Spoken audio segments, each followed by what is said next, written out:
What's up, folks? My name is Matthew, aka EZBOT, and today we're going to talk about the Analog Heat+FX. This unit right here, very cool unit. It is a stereo distortion that lets you really dial in the distortion. This is what the Analog Heat was when it originally came out from Electron. What people were doing with them mostly is taking that unit and putting it at the end of their chain and doing this like pseudo compression, because it has an envelope follower and you can kind of emulate what a compressor would do. It would sound a little bit warmer. It would add some harmonics to it, and you could dial that in just perfectly to taste. So then they came out with a Mark II unit, and of course one of the best features of the Analog Heat is the overbridge for coloring their digital tracks. You know, it's just an end of chain saturator, and it really does warm up the mix. There's no doubt about it. It does a great job of that. When I first picked up the unit, I was thoroughly confused by why Electron had added effects to the Analog Heat. I was suddenly like, well, what am I supposed to do with these effects? You know, I want to use them. They're accessible. I have this beautiful hardware unit. Am I going to use the reverb in here over my Valhalla and my DAW? Definitely not. Now I really have a fondness for these effects here, effects that I would use on like a mastering level. The compression, and then this one, it says bass here, and this is the bass to mono. So you could have your entire mix running through the Analog Heat and get distortion, get compressed, and then also take your low frequencies and center them. You don't want to have these huge bass sounds coming out of both speakers when you're playing a show, if you're playing in stereo, that is. And it kind of cleans up your mix. And I like that. That's enough to make this worth it for me, I guess, considering how expensive the unit was. And finally, I decided to pair it with an analog modular synthesizer, the Intelligel Cascadia. I've maybe spent an hour with it. While I did that, I built a preset on my Digatone 2 that plays the Cascadia. So let's take a look at the effects offerings and some of the cool things you can do with the effects. Take this first spin and see what we can do. Use the Digitact as our drum machine. Just get us a kick and a hat and maybe a clap or something. Use the Cascadia as our main synthesizer for some jams today. That's the Cascadia, just sounding nice. This is like a guitar pedal board, right? Maybe we want to have our heat at the top, like, you know, at the very beginning, and maybe we want the compressor to be at the end and we can compress our reverbs and stuff, which is cool for sound design. And we want bits maybe after the delay, so we can like crunch up the little delay noises. Let's turn that on. Where do I want warble? I guess before the reverb. So if I hold down flow, these knobs become my dry wet mix of the effects, and I didn't know this. So what I can do is just turn their values all the way down, and now I just have an effects section that I can just turn on. Okay, now we have kind of a lame sequence, but we have a sequence, right? And I can just hold this down and just go, I want more chorus and more delay, more bits. Maybe I don't want bits. Maybe bits after delay was a bad idea. Now I have an actual use case for the effects, and I don't even have to turn them off. So what I want to do is I want to go to the modulation section, and you know, we've got some cool stuff. We have envelope generators, we have LFOs. I think it sounds great.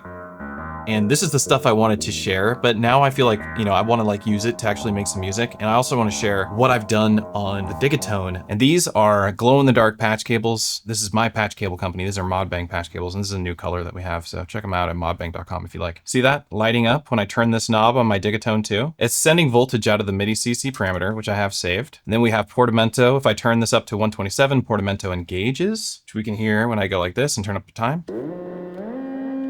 So cool. So very happy about this. And listen to how cool that sounded with the effects coming from the Heat+FX. This is me doing oscillator sync, which is really cool. This is me doing oscillator sync. This is oscillator sync. So I want to get like a really simple sequence going. I need to get an actual kick drum. Okay, let's just throw in some notes, get a kick going. I'm just gonna do a 4 on the floor techno kick here.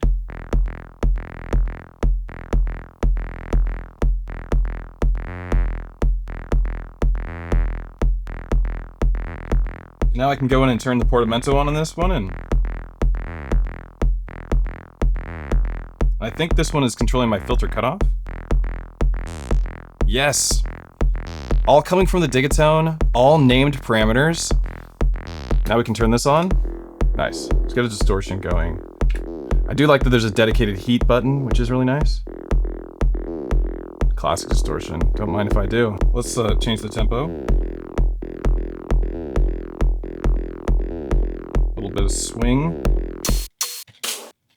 This sounds nice and techno.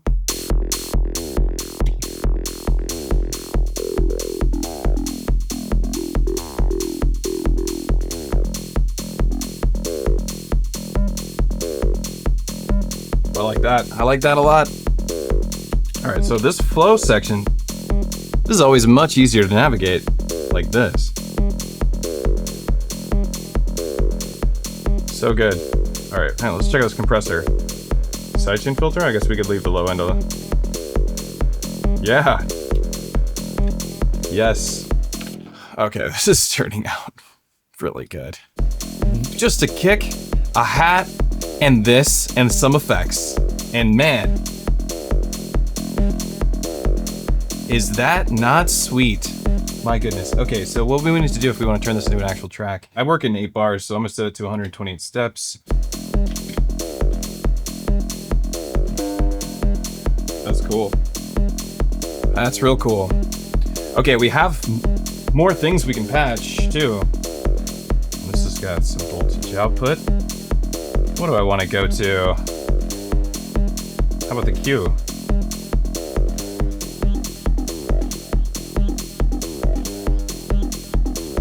Okay, nice. Cascadia is pretty sick. Let's switch the sound up. Go square wave.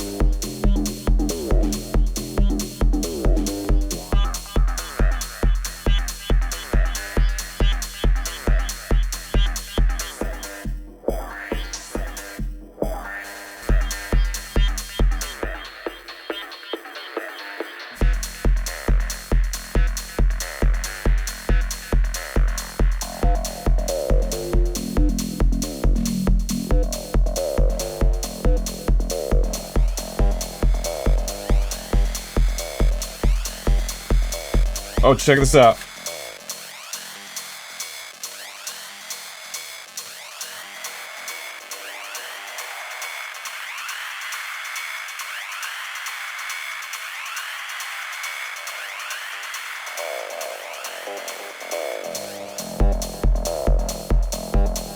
Oh. Going on its paces here. Let's get a clap. Clap it up, clap it.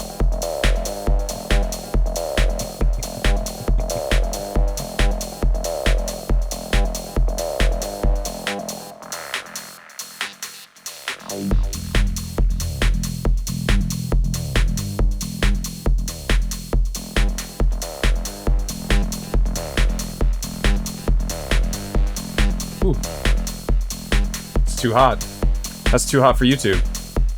I do feel like this little example that we kind of just stumbled upon really makes good point for why you would pick up the Heat+FX versus just the Heat. All right, so let's take a look at not using Heat+FX on this sound. No Heat+, this is just dry. Synth sounds good, but this sounds way better. We got this 2-bar sequence on our Digatone controlling the Cascadia, and we're using the MIDI preset for the Cascadia, which is just, this combo is seamless for me.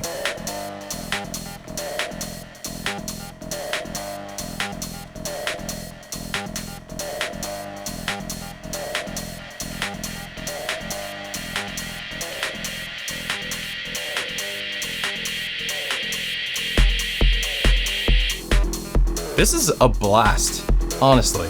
I highly recommend this combination of monosynth with the Heat+FX. You know, I would say like join the Patreon and get the preset, but it's such an easy thing to do to make a preset on there that I think I'd be doing you a disservice by doing it for you, and probably take more time for you to download it and load it on your Digatone. Just do it. Just make the preset. It's real easy. Making MIDI presets is a great idea. You should be making them all the time for all of your synthesizers now, especially since you can name CC values on your Electron boxes.